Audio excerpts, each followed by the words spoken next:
Please settle, I request you to settle down, we are about to start.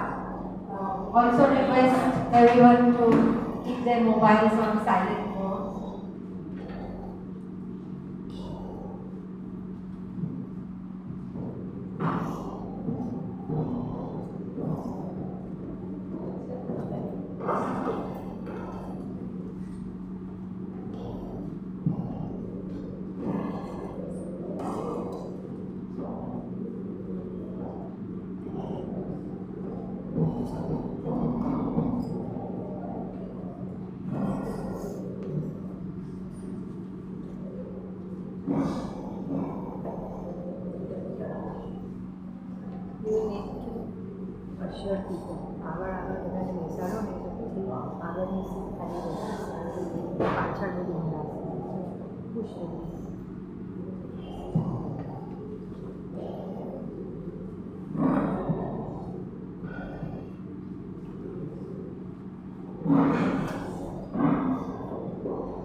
So without further ado, let us begin the program.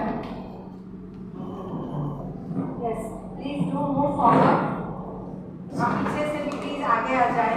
Please अपनी chair बड़े आवाज रखें. Chair रखो के आगे की seat पढ़ो के वो बिलावे के उसे के आगे की seat.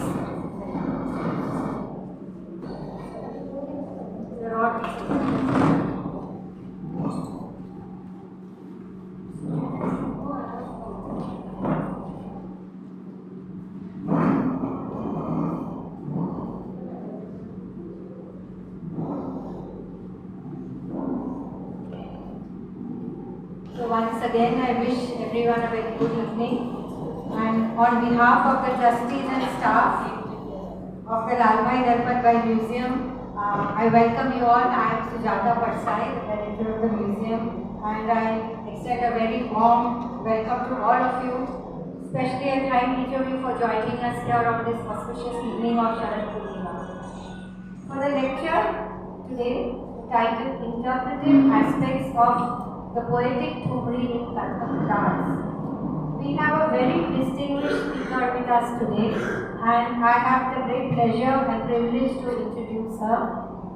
Dr. Purnima Shah is a professor at the Duke University, USA, and a performer of Kathak and Bharatanatyam, trained under illustrious gurus Padma Bhushan Smt, Kumudini Lakhia, and Padma Bhushan Smt Mrinalini Sarabhai. She is currently the guest editor for a special issue on dance titled Choreographing Society for the journal Arts. Under her directorship, the Masters of Fine Arts in Dance degree was established at the Duke University in 2019. And she has produced, directed and scripted a dance documentary titled Dancing with the Goddess, which was done in 2016 and is very acclaimed, and we all are waiting to see that also. She's authored a book called Bhakti Andolan Prerita Natya and Nritya, and another new book project is on the way called Garba Dancing from Ritual to Disco. That sounds interesting. She has published scholarly articles in peer-reviewed journals, besides contributing to chapters in anthologies. Her research speciality intersects interdisciplinary areas of Asian dance and theatre, ritual performance, gender in performance, dance ethnography, and South Asian dance in the diaspora. Dr. Purnima Shah is the recipient of the Richard K. Rubin Distinguished Teaching Award at the Duke University. She acquired her PhD in Performance Studies and Ethnography with a focus on Asian performance from the Department of Theatre and Drama, University of Wisconsin-Madison. With this, I request Kajal to present Purnima Ben with a small token on behalf of the museum, and it's a small.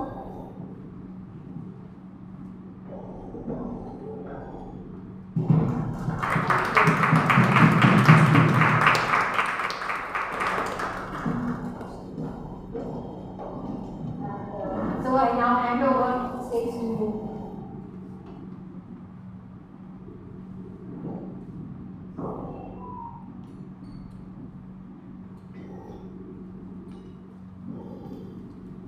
Thank you, Sujataji, for a very elaborate introduction and a great welcome here today.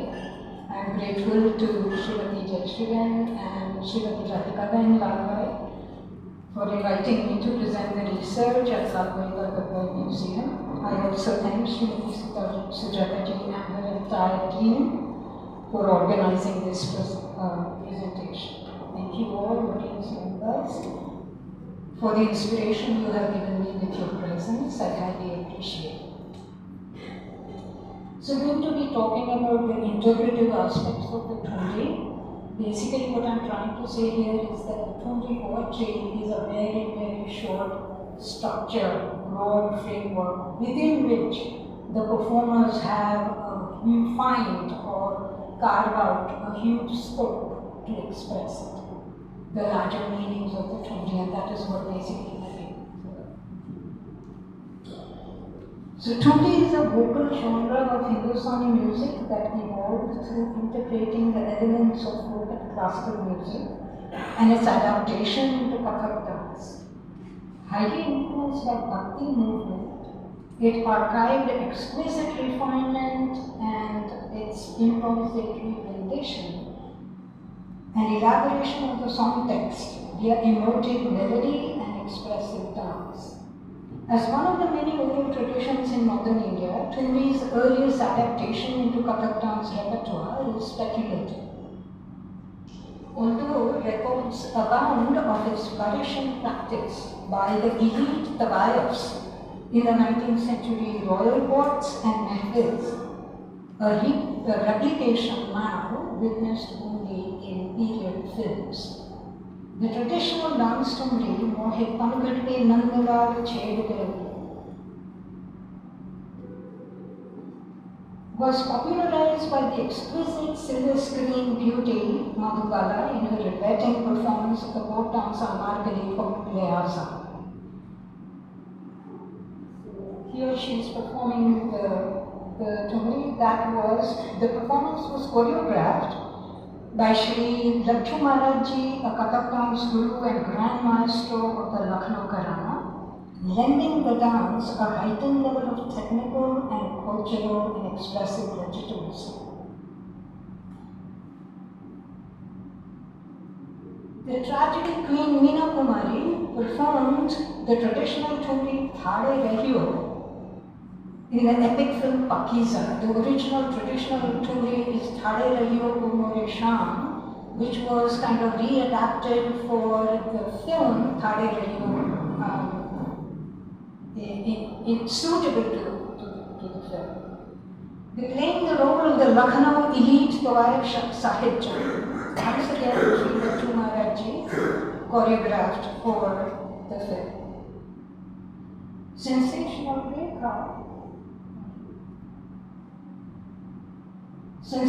Lakha played the role of the legendary tavaif Ṭhumrī in 1981, directed by Muzaffar Ali.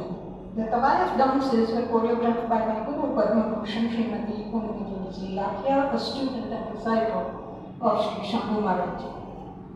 Glamorous Madhuri Dixit,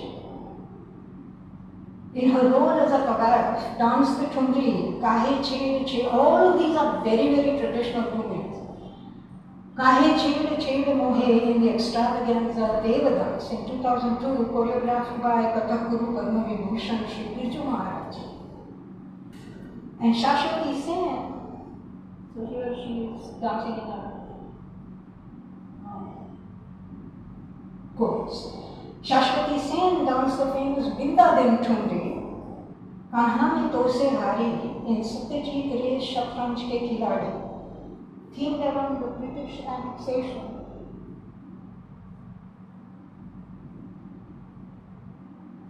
Themed around the British annexation of the royal state of Awadh, consequent to the exile of its last ruler, Mrinalini Sarabhai, to Kolkata in 1856. Kathak Guru Sri Birju Maharajji choreographed this Ṭhumrī for the film. And the list goes on. In each of these period films, the Kathak maestros attempted to recreate the 19th century cultural and artistic milieu within which the dance Ṭhumrī flourished.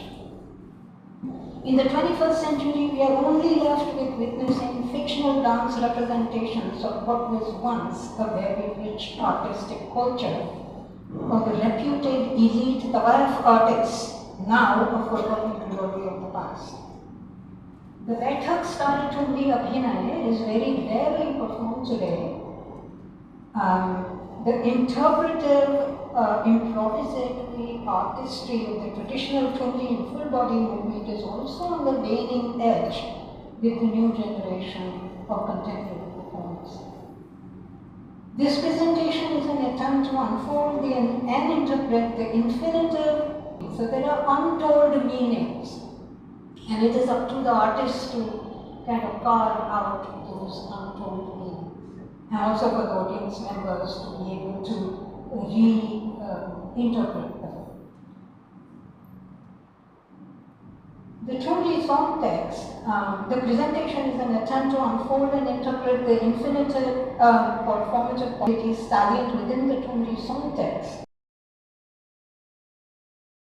And expands on the nuanced poetic meanings that are inherent in and unborn in the text, the receptive ways in which the connoisseur audience interprets and relishes the Ṭhumrī performance. So it is pretty much meaning making is a two-way job. The performer alone can't do anything, the Ṭhumrī song text itself can't do anything. It has to be a collaborative effort. Meaning making is a collaborative effort between the text, poetry, between the performer and the audience members. So what I discuss here is, who is this historic nāyikā in relation to śṛṅgāra Ṭhumrī? How does the dancer decode and artfully configure the nāyikā and the complexity of her emotional states implicit in Ṭhumrī poetry? How does the poetic nāyikā create and traverse interpretive spaces associated with the worldly, the physical world, and the spiritual world of the divine? How does the informed audience contribute culturally specific meanings to the notion of śṛṅgāra, a primary mode of the nāyikā's emotive expression perceived as a metaphor for the divine? So I give a very brief history. During the 18th century, the weakening authority of the Mughals in Delhi led to mass migrations of Kathak dancers, musicians, artists, poets, and tavaifs to the port of Awadh. Its capital, Lakhnau, emerged as a center of arts, architecture, and refined aristocratic culture. By 19th century historians, Muhammad Karam Imam and Abdul Halim Sharar affirmed that Lakhnau tavaifs, the port tavaifs, were eminent singers and dancers. The sung and dance Ṭhumrī, specifically the sung and dance Ṭhumrī performance. Sharar's historical record indicates that Lakhnau's court dancers, Kathak Guru Shri Bindadin Maharaj and his brother Kaka Maharaj, trained some of the most elite tavaifs of their times. He mentions the lavishly glamorous Govardhan, and Govardhan, there's a biography of Govardhan written by Vikram Sampath, and it's an amazing, amazing biography, an extremely, extremely impressive life that she lived. She was originally born to an Armenian father and a Hindu mother, and then eventually the mother separated and married a Muslim person, and then they converted to Islam, and then eventually she trained with great ustads and Bindadin Maharaj himself, and became a very eminent singer. He mentions of the lavishly glamorous Govardhan, Zohrabai, Mushtanibai,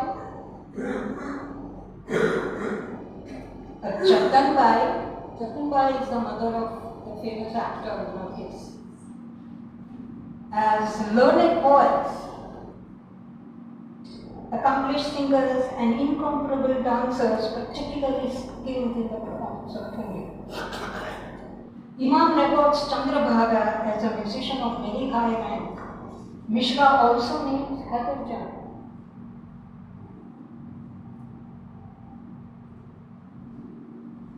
Badi Malka Jan, Bachua and Manwa are some of the very famed tavaifs of their time.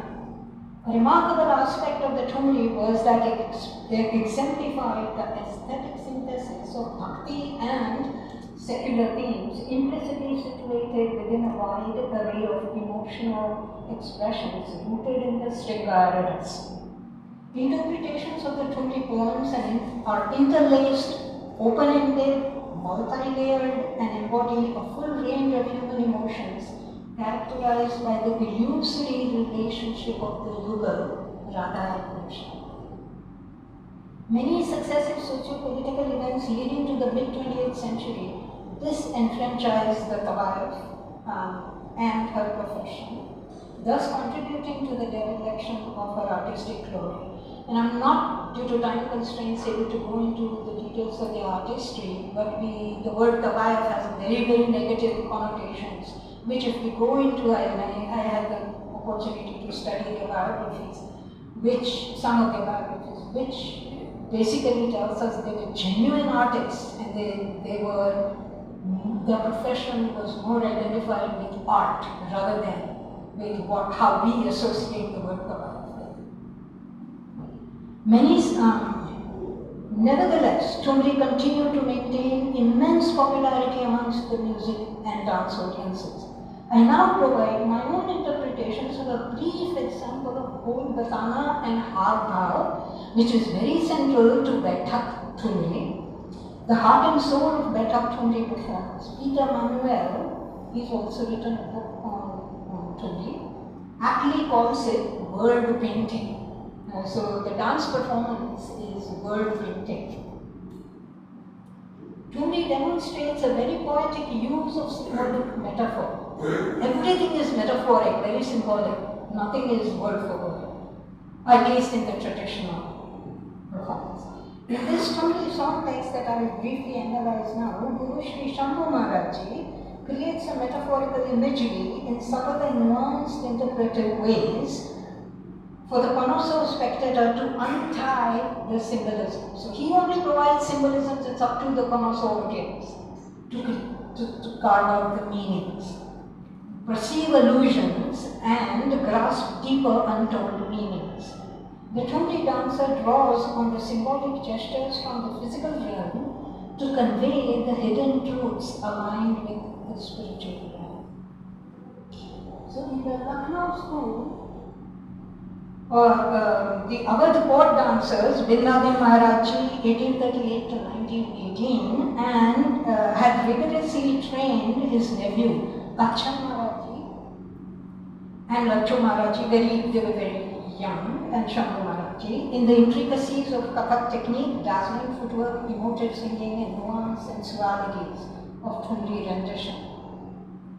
Dance scholar Kapila Vatsyayan once mentioned that she had the opportunity to watch Shambhu Maharajji performing the famous Ṭhumrī, Bata do Guniya Kaun Gali Gayo Shambhu. Guniya Sakhi. In a Kathak style, rendering many variations of only the first line until the Viyas of the dawn. In the 1959, these pictures are taken from 1959 Marg issue of Kathak. There's a special issue on Kathak. Now, Mohan Khokar provides a photographic portrayal of the signature Ṭhumrī performed by Shambhu Maharajji. And I provide my own interpretive analysis only based on Shambhu Maharajji ever.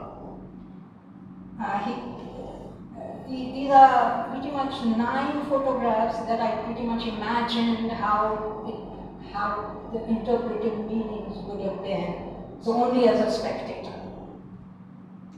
Bata do Guniya Kaun Gali Gayo Sham is composed in Rag Mishra Khamaj, creating several metaphoric interpretations of the key words in the line, Gali and Sham, the dark one, Krishna. The text of the Ṭhumrī does not provide any further detail. Bata do Guniya Kaun Gali Gayo Sham, Gokula Ṭhumrī, Vrindavana Ṭhumrī, Dhunde Teri Charo Dham. That is the structure of the Ṭhumrī. And you can see how the performer distills the meaning and creates a whole imagery of her. The text of the Ṭhumrī does not provide any details as if who is searching for Śṛṅgāra, why is the nāyikā looking for him, what is her relationship to him. The connoisseur spectator also is assumed to be well acquainted with the theme and the untold interpretive information. Ṭhumrī is usually written from the perspective of the female, and so the performer creates a series of samcharis, secondary bhava, based on multiple interpretive emotional expressions that the text allows the performers to create through their imagination.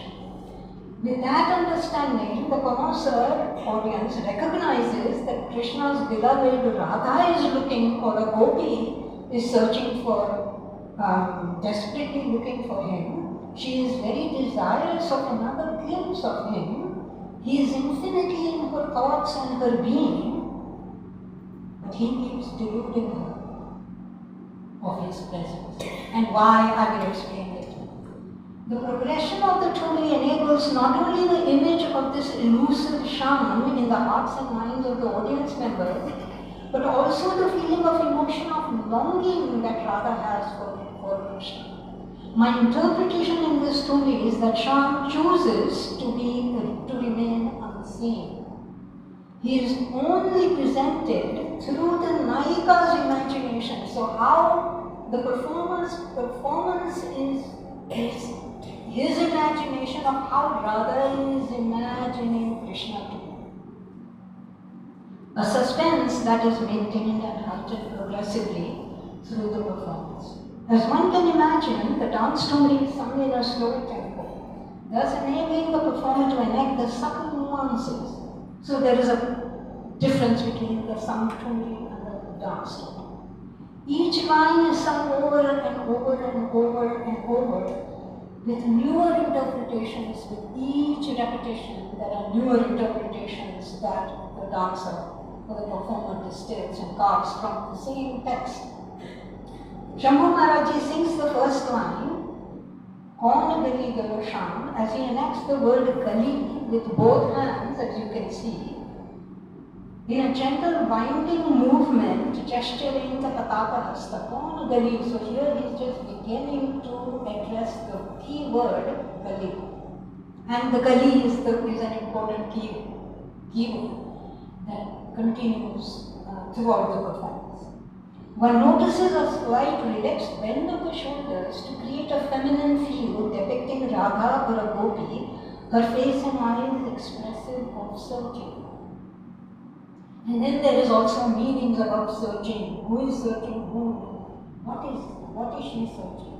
When you say searching for Krishna, what are the deeper meanings of searching for Krishna? As the line progresses on a Gali Gayo Sham,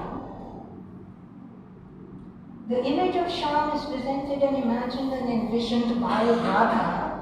The shoulders are pulled back, the chest widens, the head uplifts, and the eyes are leveled in a lotus pose. Fingers playing an imaginary flute. The line is sung again, and the performer shifts back to the feminine posture. Radha's eyes are wandering and searching a mode of an imaginary gali, looking here and there, pointing in the direction as if inquiring, is that the love that Krishna went into? Suddenly gleaming as the hands point to someone inside, oh, I found it. And disappointed with the realization, it's not the one. So the line is repeated again. Kaun Gali Gayo Sham. Shambhu Maharaji gestures, picking up a coal applicator, Anjan, which is looking, in his right hand, upline coal in his eyes, as if suggesting, as the coal glides into the shapely line of my eyelashes, so has Śṛṅgāra entered into my being, into my inner vision. Gliding the coal applicator over the line of the eyelashes becomes the metaphor for Gali. And the dark coal represents the dark one, Sham. Just like the coal in Radha's eyes, Sham's image is imprinted in her inner vision and immersed through that immersed in the beauty. Kaun gali gayogar Sham is repeated again. Shambhu Maharaj and the parting of Radha's thick, dark hair, implying that Sham entered the gali, that is the parting of her hair. The dark one is immersed and lost in the thick, dark, curly tresses of the gopis. Kaun gali is repeated again. Shambhu Maharaj gestures opening a tiny perfume bottle, applying the perfume on the back of his hands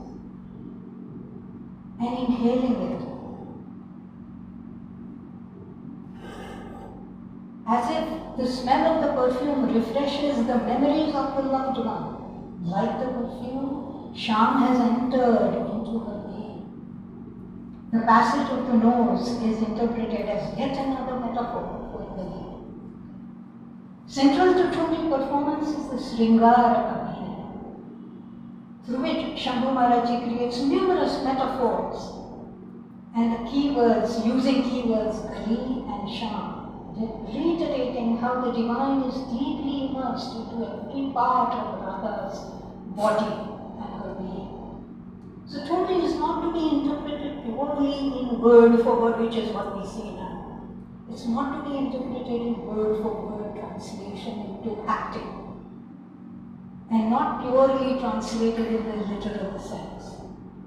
There are deeper, untold meanings that the performer and the audience members distill and carve out collaboratively between the audience and the performer.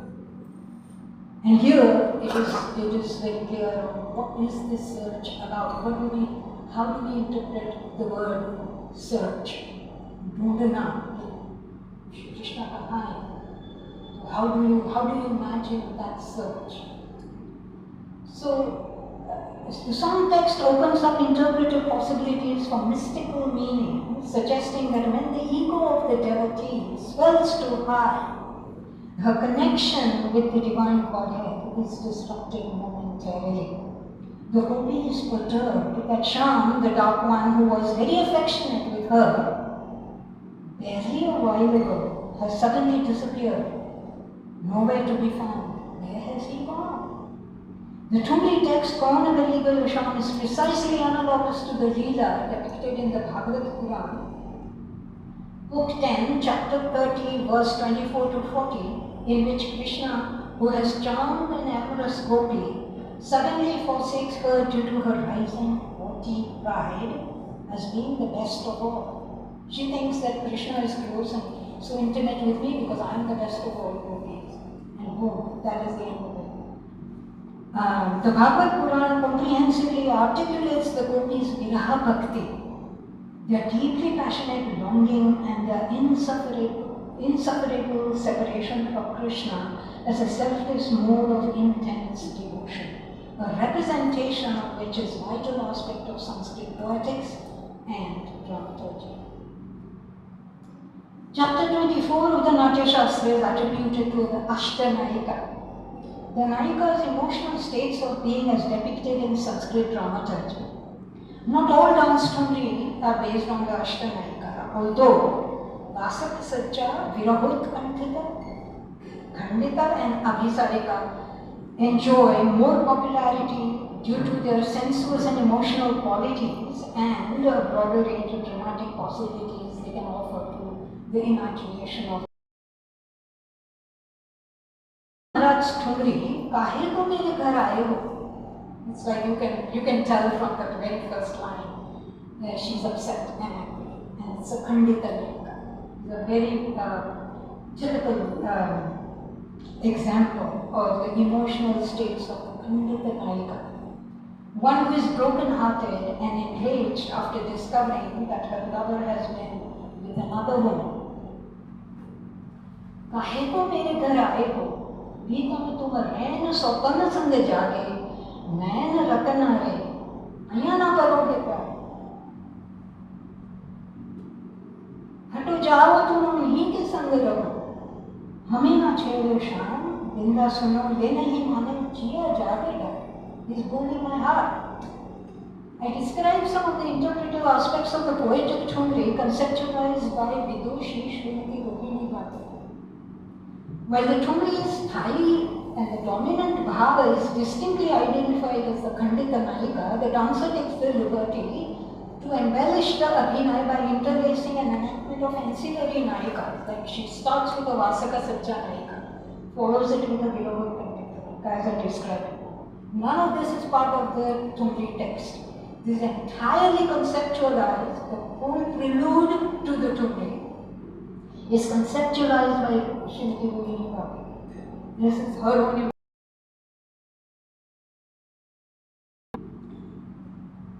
So what she does is she lays out the whole background of create some sort of connection with the audience members, and then the audience members will have the whole background ready in the prelude. When the Ṭhumrī starts, it's all there. It's all pretty much laid out. The sarangi plays a melodic refrain in rag sohini, permeating the tranquility of a silent night, enticing emotions of anticipation, longing and desire. The dancer commences with an imaginative ornamental prelude to the actual Ṭhumrī by establishing the nāyikā in a very cheerful mood, as she has experienced good omens happening throughout the evening and through the night. The nāyikā's right eye has been twitching, giving a sense of arrival of someone special. Her clipped curly locks of hair unfold. Her jeweled armlet keeps falling apart.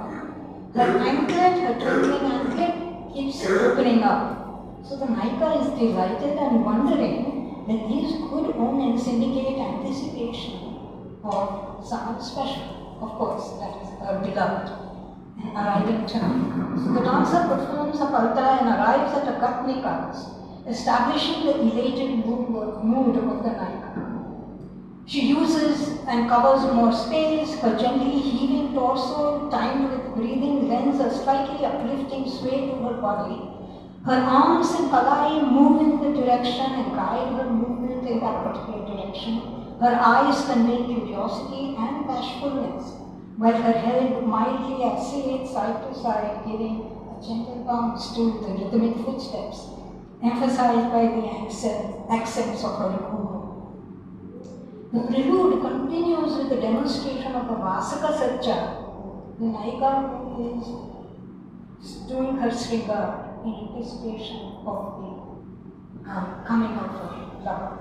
Fully adorned, she performs the Ṭhumrī in faster tempo, displaying her virtuosity and technique, followed by a husn-gat. Her glances reveal her anticipation and revealing her own beauty and her own sense of pride. Her euphoric energy fills the performance space as she progresses to carve the nuances of an emotionally charged narrative. The nāyikā gestures, placing a large tray filled with blossom flowers and tender buds, perfuming the air. She also threads a flower toran and pins the hanging on the entry door frame. Then paints an auspicious rangoli outside her doorstep. She lights oil lamps in the entryway and awaits the arrival of her beloved, taking a seat in the center stage. As time passes, she becomes restless. In performing yet another sanchari, the dancer now demonstrates a Viroha because it's late night, or probably even early dawn, and no one has arrived yet.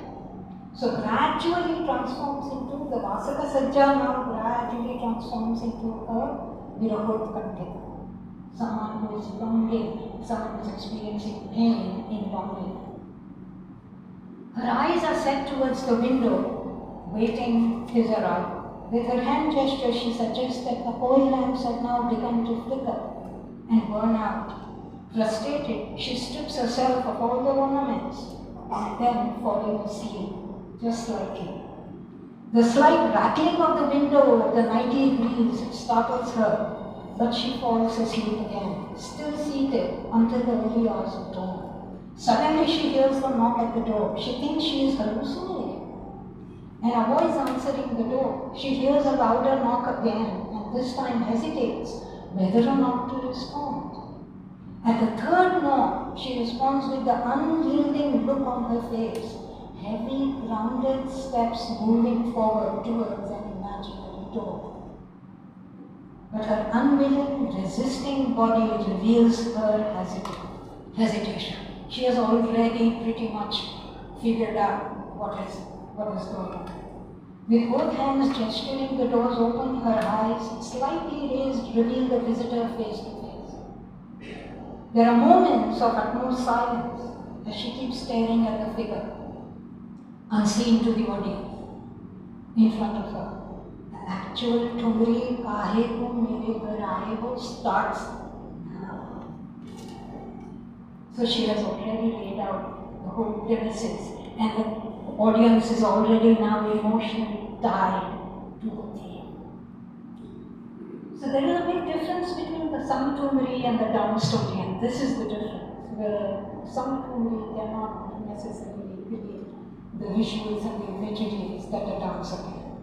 The Ṭhumrī performance space requires no sets, no props, no backdrops. The entire space is marked by the dancer's adaptation, and continually architected by her through the progression of the Ṭhumrī. So if it is a window that she is opening, she directs herself to an imaginary window. And the audience figures out that that is a window. There is no window there in the backdrop. The entire scenario is enacted and created by the Ṭhumrī performer only through movement, gesture, glances and body stance. The Khandita is a powerful, demanding spectrum. So this is the śṛṅgāra.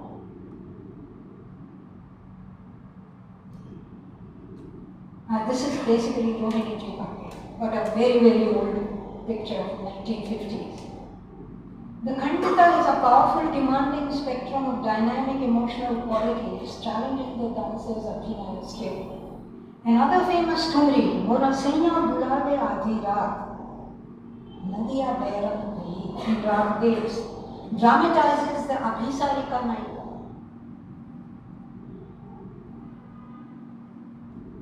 who dares out on a secret tryst with her lover at midnight, but the gushing river threatens her plans.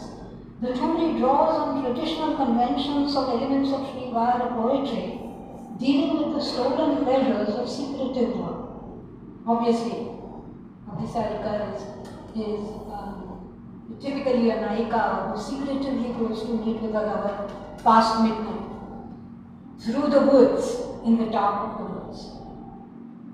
Mora saiya bulave aadhi raat nadiya beri bhai, gehri nadiya nāv purani, shevat sune nahi baat, sun re mallah muh teri cheri, naya laga de, please take me to the other side. The Sarabhai, and here I am not necessarily, I have already talked about the prelude, so in this song I am not, to save time, I am not talking about the prelude. So I am going directly to the Ṭhumrī. And very briefly, the Sarabhai plays the refrain in bass, rag bass, and establishes a very tranquil mood past midnight.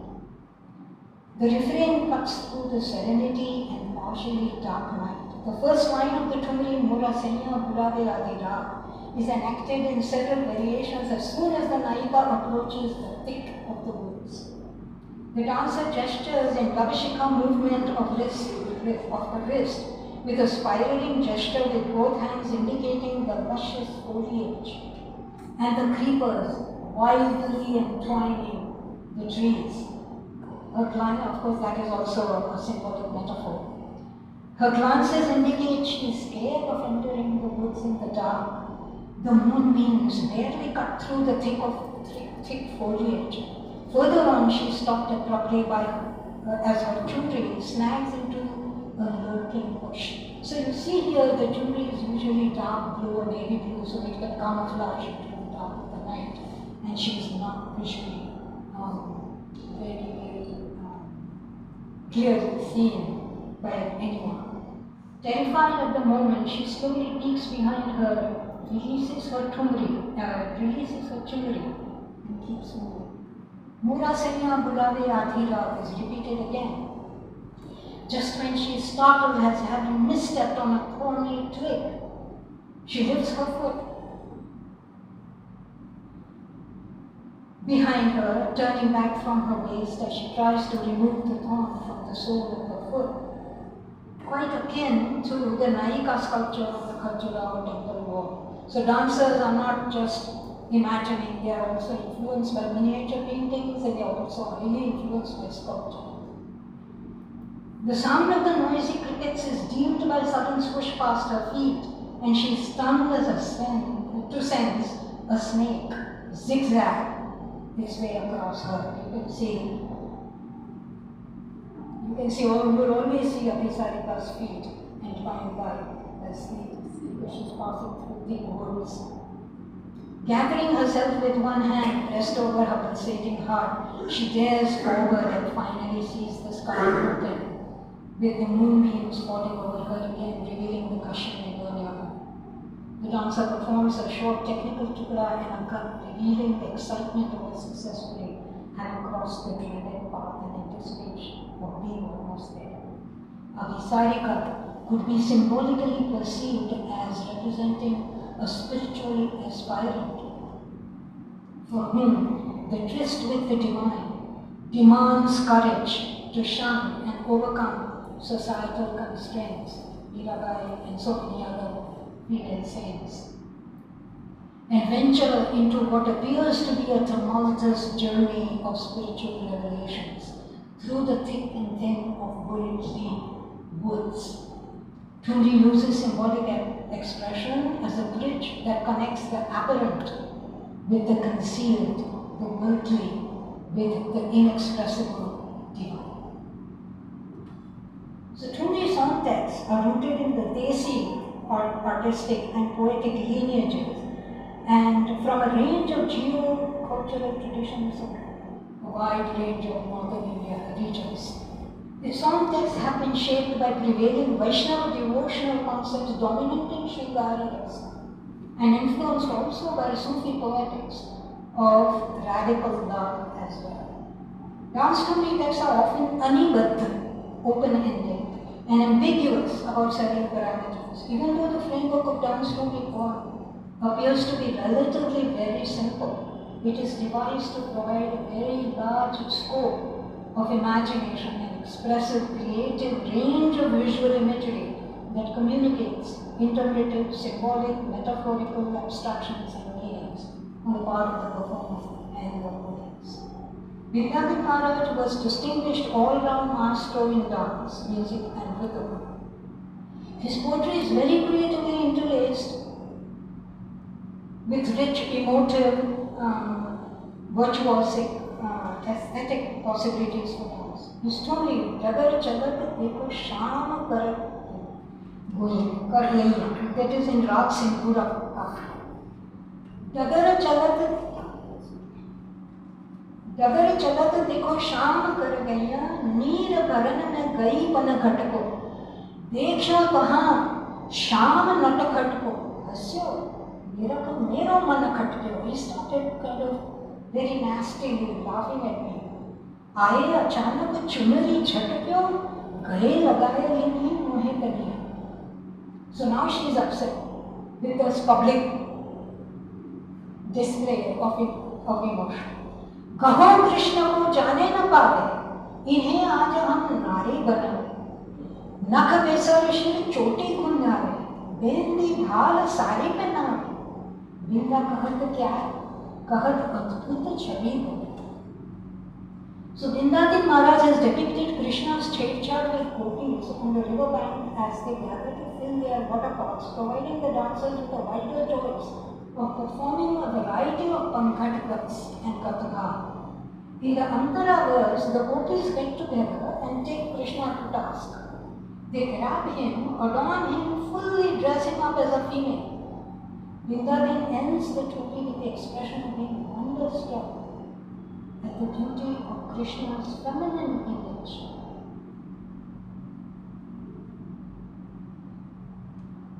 This line opens up possible interpretation that while all the gopis thought that they were at least once reveling in their power over a vulnerable Krishna, they were astounded with awe when he revealed his true omniscient divinity as Mohini's spirit.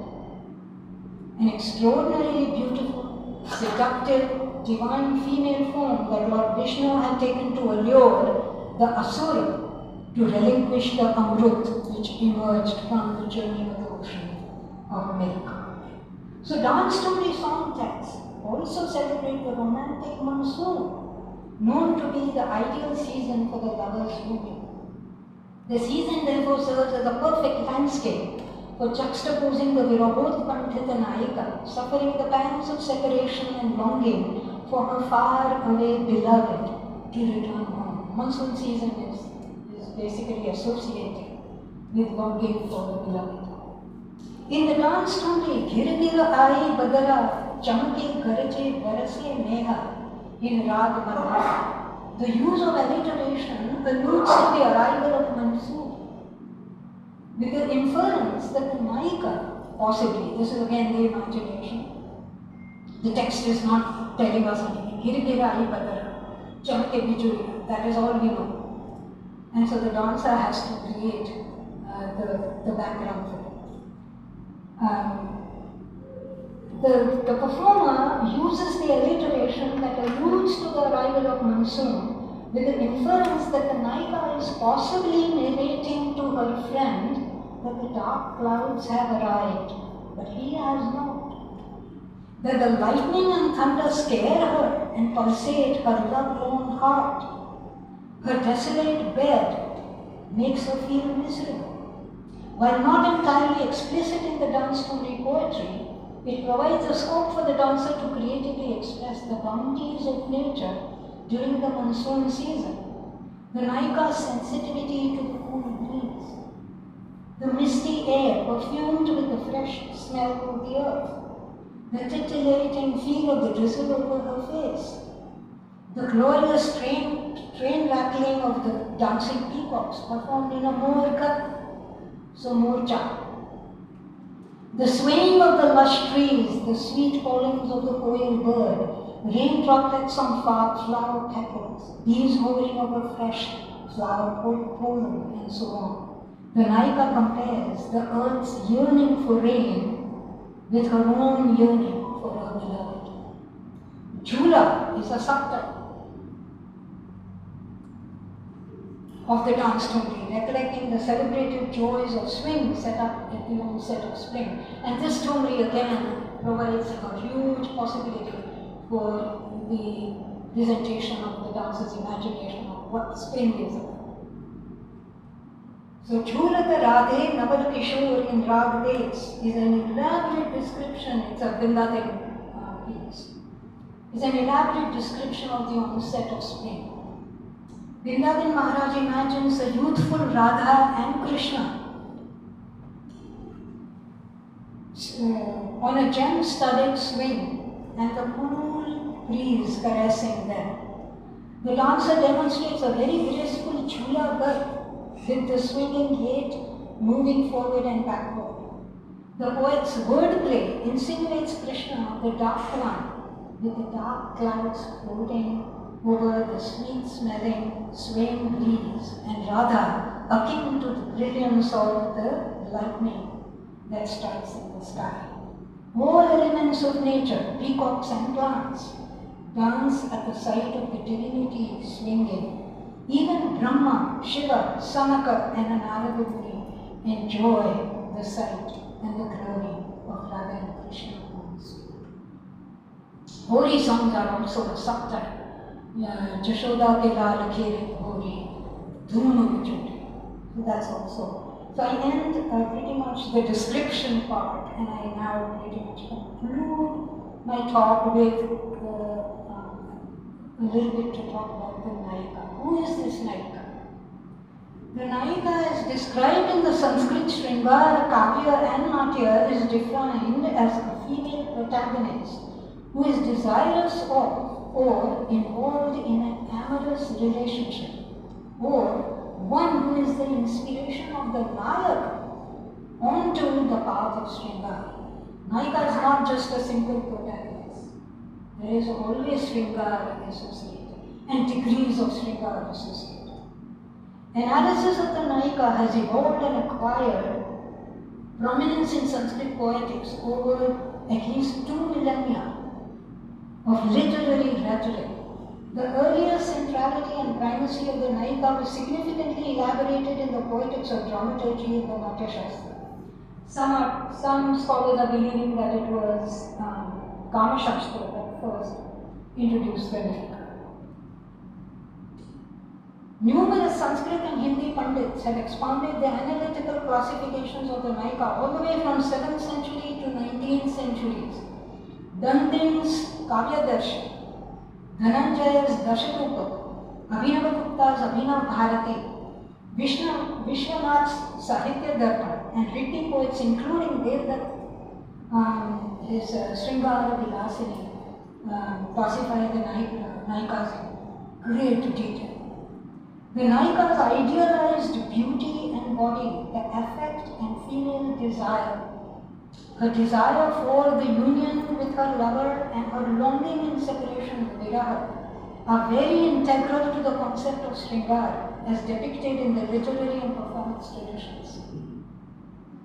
Centuries of poetic elaboration of the nāyikā was indeed the result of extensive royal and aristocratic patronage to śṛṅgāra poetry and performance.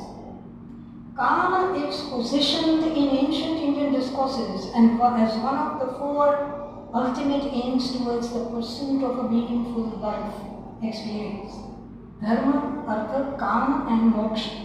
It is not surprising then that in ancient Kama Shastras they focused on the Ganika as the model for the nāyikā. Now you know why I am referring to the tavaifs. The Ganika, in whom the śṛṅgāra found its fullest expression. The Ganika is the Sanskrit term for an elite courtesan, skilled in 64 arts, honored by the kings and admired by the learned aristocracy. And here learned aristocracy because average people will not be able to understand these minute nuances or the meanings that were created in the performance. The classical texts acknowledge the poetic virtuosity as a supportive skill in the pursuit of Kama. The aesthetics of śṛṅgāra poetry became deeply integrated with the character role-playing between the nāyikā and the nāyikā. So all of it was theatre in real life. The role-playing between nāyikā and the nāyikā. Many contemporary Indian dancers have critiqued Natya Shastra's concept of the Ashtanayika as a patriarchal artifact, which in fact it is. However, few are aware that the nāyikā's ancestral legacy aligns and intersects with the performance of the Ganika, the classic courtesan, as opposed to the grahastha woman for whom performing in public was a taboo. The nāyika, also known as the nagaraka or the dandy young man about town, on the other hand, consorted with the Ganika in his appreciation for beauty. So that was not a taboo at the time. He consorted with the Ganika in his appreciation for beauty, in his appreciation for love and erotic pleasure as a matter of social prestige and elite and refined lifestyle. A cultural trait mirrored in the Ṭhumrī Kayaku Mere Gharaiko. According to the Kama Sutra of Vatsyayana, which is about 3rd century, pleasure did not consist of merely sex. Far from it, the sexual act had to occur within the narrative of love. And I quote Sanjay Gautam from his book Foucault and Kama Sutra. Quote, For the courtesan nāyikā, it was her skill to stage love to make her patron, the nāyikā, believe that she was genuinely in love with him, because only those women who appear to be driven by love, are capable of winning a man's trust. Theatre, in other words, is a mode of being for the courtesan or the Kanika. The Ṭhumrī song text poems maintain ambiguity regarding the nāyikā's marital status as to whether she is a svakiya, a married woman, or a parakiya, the other woman.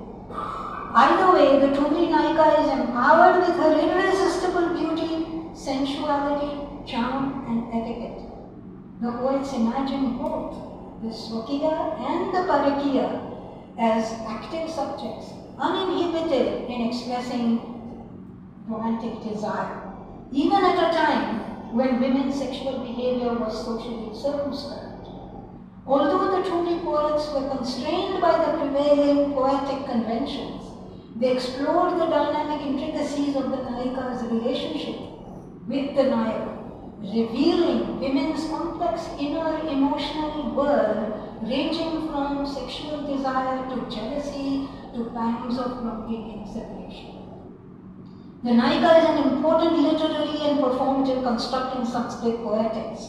The Ṭhumrī nāyikā is therefore the prime agent for śṛṅgāra rasa. As she voices her poetic imaginations, her desire, her emotions and apprehensions, she inspires multitudes of ideas in the minds of the dancers, who then creates a series of metaphoric movements in sync with the singers, emotive or some in the traditional times they were the singers, but in modern times they take help of other singers. And it triggers, in turn, memories and life experiences, meaning-making in the performance, in the audience. The poetic metaphors, as described in Kumudini, so central to Ṭhumrī performance, create a colorful array of meaning-making, lending not only an aesthetic pleasure to the spectators, but also uplifting their devotional and spiritual sensibilities. So it's not all about romantic love in the physical sense. It is uplifting devotional and spiritual sensibilities. So there is no difference between the worldly and the spiritual and the divine. It's all entangled as one. Natya Shastra quotes śṛṅgāra with great importance among all the 8 rasas.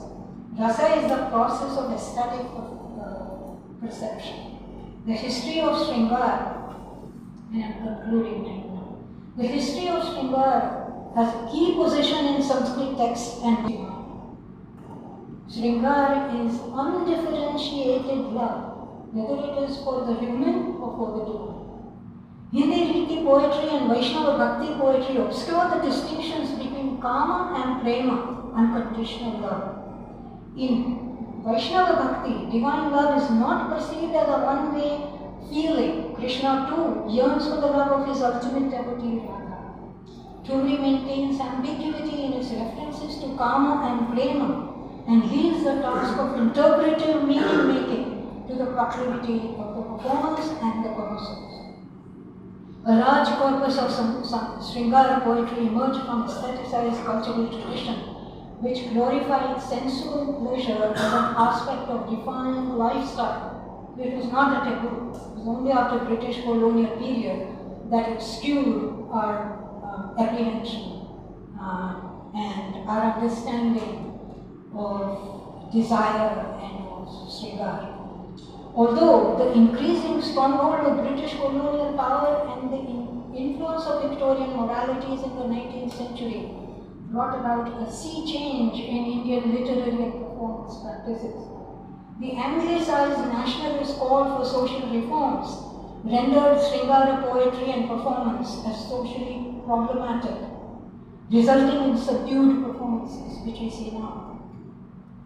While the sung Ṭhumrī emerged over time with classical margi rendering on the concert stage, The dance Ṭhumrī compromised on the poetic element of intricate upaj in Arthabhav, particularly in the Kathak style, which is a rare sight today, with Ṭhumrī navigating from the tavaif to the contemporary modern dancer, from the aristocratic mehfil to the proscenium concert stage, from its presentation in front of male connoisseur patrons to facing a larger modern-day mixed-gender audiences who may not be necessarily educated in the nuances of the art form.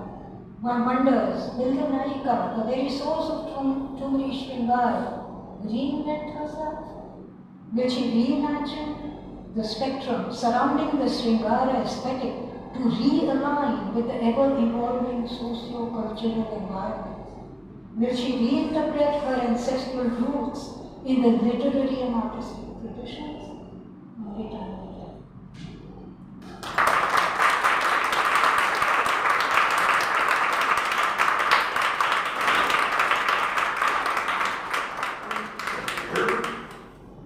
I'm happy to answer any questions.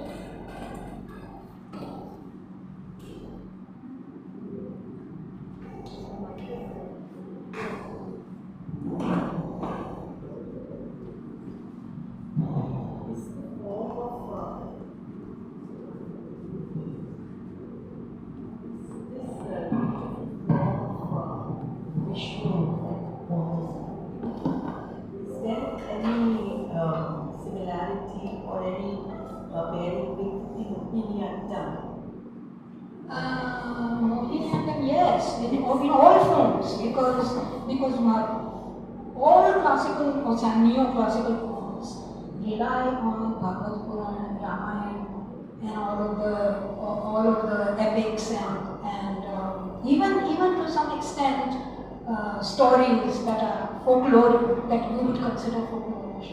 But the Mohini Swarup, basically the Mohini Swarup is the enactment of the churning of the ocean, which you must have seen in Bharatanatyam, we see in so many forms. And so yes, it is basically a very integral part of all classical dances. But Mohini Swarup, I thought it was very important considering that when the Ṭhumrī, in the sense when the gopis are thinking that chalo Krishna ko theek se take him to task, and they are sajawing him and doing a female śṛṅgāra, they are absolutely not aware of what is going to happen. And in the end, Krishna reveals his Mohini avatar, and the gopis are completely understood. So the Ṭhumrī itself, it's surprising the gopis themselves.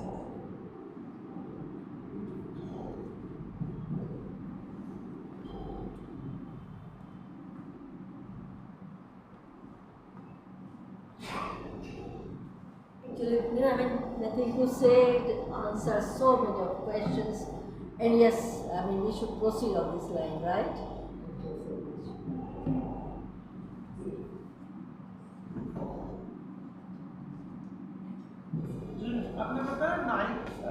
आपने बताया कि नायिका जो होती है ना, तो उसका श्रृंगार जरूरी है, तो ऐसा नहीं हो सकता वो नायिका है वो रिवॉल्यूशनरी है और उसका वो अपने फाइट कर रही है अपने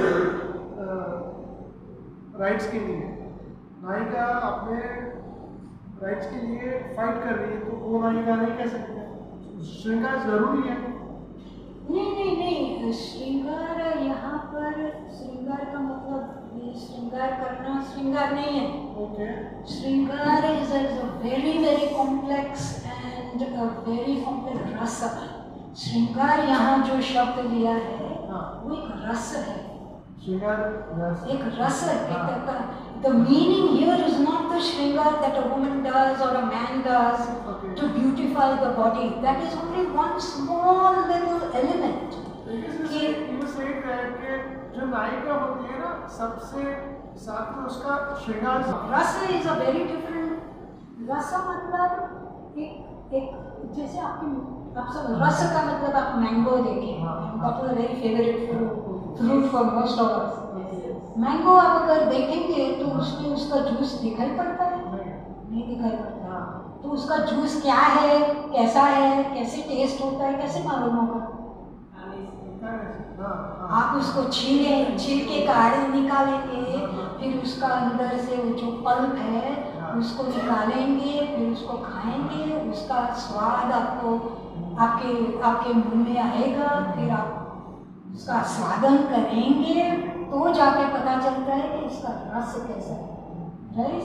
तो श्रृंगार इज दैट कि आप पूरी नायिका के इमोशनल स्टेट को अंडरस्टैंड करें, उसके अंदर डीप उसके मीनिंग के अंदर आप झांके तो आपको श्रृंगार का रस then you will experience it. Make sense? श्रृंगार ये it is ये संस्कृत टर्म है तो it is a little bit confusing. श्रृंगार का मतलब सिर्फ ये श्रृंगार करना नहीं है, इट इज श्रृंगार रस, अंदर से श्रृंगार का एक रस उत्पन्न होता है और एक्सपीरियंस होता है, ये देखने से, ये विटनेस करने से। जैसे कि झांसी की रानी है तो शी इज अ नायिका, she is fighting for her right, okay, so she is a नायिका, तो वो भी तो श्रृंगार है, वीर्य रस भी श्रृंगार में आ सकता है। श्रृंगार ये अभिसारिका मैंने बताई तो ये वीर्य रस नहीं है। For in the traditional times, for a married woman or an unmarried woman to leave her house after midnight and go to meet her lover in the thick and thin of the woods, सांप आते हैं, ये आते हैं, वो वीर्य रस नहीं है। तो वो सब सेकेंडरी नायिकास बनती हैं, अभिसारिका हैं, लेकिन उसमें सेकेंडरी इमोशंस भी है, वीर्य रस तो है। काहे को मेरे घर आए हो to kick out Krishna from your house, इसे why did you come here at this time? वो बहादुरी नहीं है, she is not coy, she is not saying oh I am so sorry, I should never say that, I should accept whatever you do. नहीं, नायिका कह रही काहे को होगा, जा, right? To say that she has to have that courage.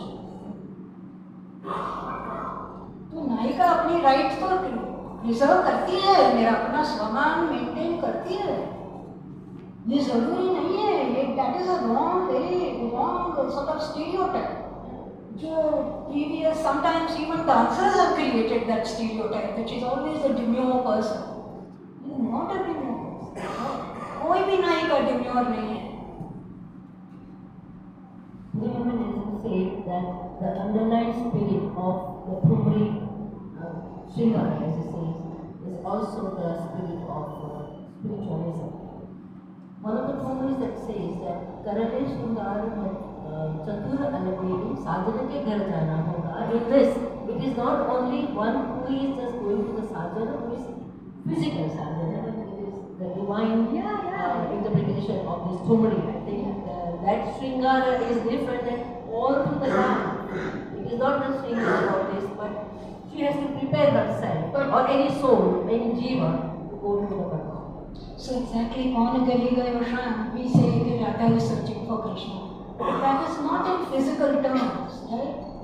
That is also, what is the search about? We all feel that there is something we are searching, but we don't know what, we don't have the clarity of what we are searching. But eventually it will lead to that, right? That divinity. And eventually that clarity will happen someday, and we hope someday it will happen. But the search, कौन गली गयो शाम, that search is a real life search for all of us human creatures, right? And only that search, that awareness of that search will lead us to Krishna, if at all. Same thing.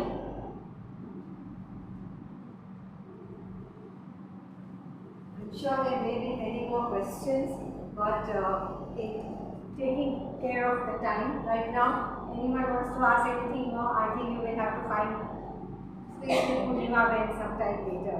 But for me, and I speak on behalf of, I'm sure I speak on behalf of all the audience, it was a mesmerizing talk, and there were so many points that I made, which I wrote down to myself that, oh, I need to think about this, or I need to research on this. But I must really say that what you talked about, the interpreting metaphor for the divine, or you talk about the nāyikā, the deeper meanings, you leave us with a lot of all types of rasa, jo aap bata rahe hain. And I thank you so much for giving this wonderful talk here. So let's give her a big hand of applause.